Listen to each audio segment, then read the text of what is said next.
Hello, and welcome to the Music Survival Guide, the independent musician's guide on how to survive in the music industry.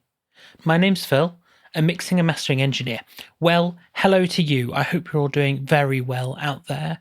Hope you're all surviving and thriving. I hope you'll be able to go to gigs, as I have over the recent months, and I'm looking forward to more further on this year. So there we are. Anyway, I wanted to talk this week about getting your tones right. It can be an interesting thing, tone. It's very subjective. And there's not necessarily a right or wrong tone. Don't hear that. Don't hear that from this episode. But there are things that you can do, things that you can think about to make sure that your tone of whatever instrument you're playing works. And so I've split this episode up into drums, bass, and guitar, with also some general comments at the header about it. I think my general comments really are that whatever tone you choose, however you choose to sound, you've got to make sure that that tone works in a band context. It's really, really, really important to make sure it works in a band context. A tone can sound absolutely phenomenal on its own, but then when you play with the band, certain frequencies get covered over. You can't quite hear the instrument as you'd like, and it doesn't sound as good. So it's really important to make sure whatever tones you go for, they work in a band context. I've said that too many times now. I'm going to start firstly with the drums. There's two major parts of the drum kit, as you will know if you're a drummer or even if you've been around drums. You obviously have the actual shells themselves, the drums, as it were, but then you also have the cymbals, and they obviously do slightly different things. They sound different, and you have to approach them in different ways. So I'm going to approach the easy bit to me first, cymbals. I think drummers naturally go for really bright, brash cymbals, and I get that. In a live context, you want those cymbal hits to cut through a dense wall of guitars and bass and vocals and really accent the song. That's great. When you're recording, they're not necessarily the thing you want, unfortunately. What sounds really kind of cutting through and great in a live context when recorded could just sound harsh and washy. I find that darker cymbals work better when recording drums. And yeah, that may sound counterintuitive, but trust me, consider darker cymbals when recording. If you're working in a recording studio, they should have a selection of cymbals that you can try that might sound a bit darker. But there we are. That's just my first initial comment on drums, really. But with the actual shells, there's loads that you can do. It's very easy to think, oh, well, I haven't got several hundred or several thousand, I can't afford a new kit. But within your kit, there's loads that you can do. You can obviously change the drum heads, which will dramatically affect the way the drum sounds, whether it sounds rounder or attackier, things like that. But there's also the tuning. How you tune your drums affects how your drums sound. Really, really important things to do, and to make sure if as a drummer you don't know how to tune drums, spend time learning. It's really worth learning so that you can do things like when you're recording, you can tune the drums to the key of the song and you're away, and it's just going to fit in that much better. It's going to work that much nicer. You want to just choose a kind of nice general round tuning for live, but there we are. That's just the way it goes. Live's a bit of a compromise in that regard. There's other things that you can do to, if you want to, say, get more attack out of your sound. Have you considered using drumsticks with plastic coating on the end? It will give you more attack. It will give you more kind of initial transient that's really worth thinking about. And the other major part of the kit that you can think about is the kick drum. So your beater, you could get it out of felt, which will give you a kind of softer sound, or you could get a plastic beater, which will give you kind of that more of that smacky metal sound. And again, you can think about changing your drum skin on your kick drum, and the pad where the beater hits the kick could have a special coating on it, which gives it more click and more attack. If that's what you want. If that's not what you want, then obviously move away from something like that. But there we go. There's loads of things that you can do with drums to get your tones right. But whatever you do, make sure it works in a band context. If you are a really traditional kind of drummer and you really like a nice felt beater that, just kind of has that kind of vintagey sound, for want of a better phrase, but you're in some modern metal band, consider getting a plastic beater. I know it's not what you want, but it's going to fit in with the band better. It's going to allow your kick drum to naturally smack better in that regard. Bass guitar. Now, I am a bassist, and some bassists just don't care about their tone, as in they'll just go through the DI and go, there we are, that's my sound. Some really, really care a lot. And there is no right or wrong. Like so many things, there is no right or wrong with bass tone. You want to make sure that whatever your tone is, it sounds consistent. So you don't want to have certain notes leaping out and being dramatically louder than other notes. And that can be done by a compressor, or it can be done by even playing, or even distortion. That is another form of compression. The other thing you want to do is you want to make sure in a rock and metal scenario that your bass sticks out a little bit. So you'd have thought when you pick up a EQ on an amp or on a pedal or whatever it is, that you want to just get the bass, the low end, and crank it up. Not necessarily. You want to think about the high mids and the high end of your EQ, because that higher sound is where the bass is heard. So humans can't really hear properly really, really sub frequencies. You feel them more than you hear them. But if you add a little bit more of that high end to the bass, you'll kind of hear it a bit more. You'll hear that note definition. It'll cut through in that way. And that's how bassists like Steve Harris really cut through the mix. They've got a lot of high end and high mid, and they play with their fingers in a really kind of attacky way.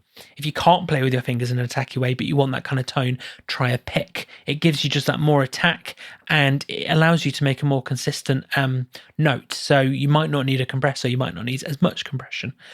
The other thing to say about bass is to consider adding distortion. It's a funny thing, is bass, in that you can really mess about with it and it'll still sound great. And in order to get bass to stick out a little bit, so it's still detectable, as well as EQ, you can add distortion or overdrive. It's something that a lot of mixing engineers, including myself, do to a bass. Even if the bass sounds clean and it's a clean song, there may be a little bit of distortion just subtly in there to allow you to just detect it a little bit more. Now, again, if you're in some kind of jazz trio, I'm not suggesting you go out there and buy some metal pedal and go crazy. Don't do that. But consider just a slight bit of overdrive, just a slight thing to give you a bit of edge, which will just allow you to be heard that little bit better. And again, as I said with the drums, and as I say again and again and again, make sure your tone works in a band context.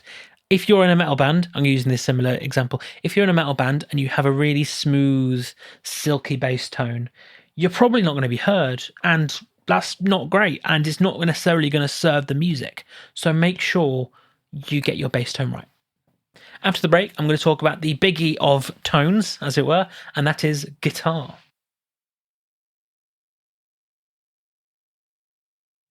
Welcome back. So, guitar, what can I say? There's so many elements to guitar tones. There's the guitar itself, the pickups, the strings, the pick you're using, the way you're playing, the amp, the pedals, the cab, the mic you're using on the cab.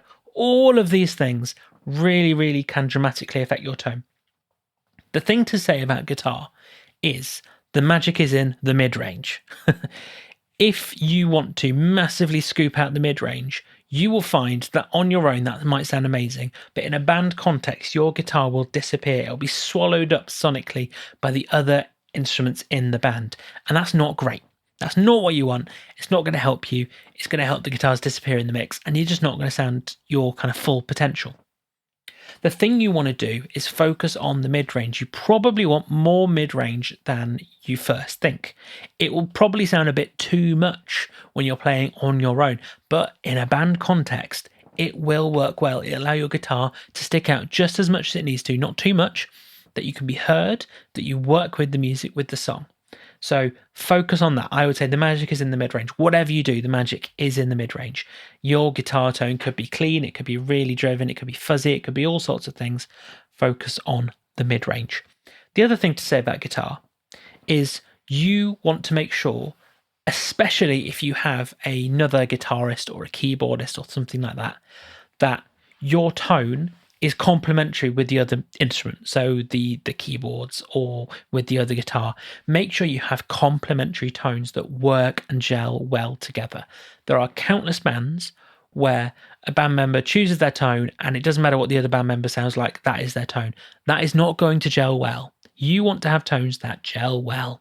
So you can maybe have a pedal that allow you to stick out when you need to stick out for a solo, and when you need to blend in, you'll kind of have this really nice kind of gel tone together. Really, really, really important. So for example, one of you could have a kind of, martially kind of classic kind of driven sound, and the other person could have maybe slightly more of a fuzzed out sound. That kind of thing can work really well together. It can work wonders. The other thing to say about guitar tone and focusing on guitar tone and working out guitar tone is don't stomp over everything. It can be really easy on guitar to just add loads of bass, loads of mid, loads of treble, go for it, and you're just all over everything. Don't do that. Finally, the last thing to say about guitar tone, and this applies to bass too, is when you're playing live, be careful. I said this in previous interviews and previous episodes.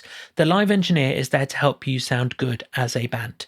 If you spend the entire set slowly turning up your guitar because you want it to be louder, it sounds better louder, etc., etc., that engineer is going to have a hard time rebalancing you as you go louder and louder. It's going to be more difficult for them.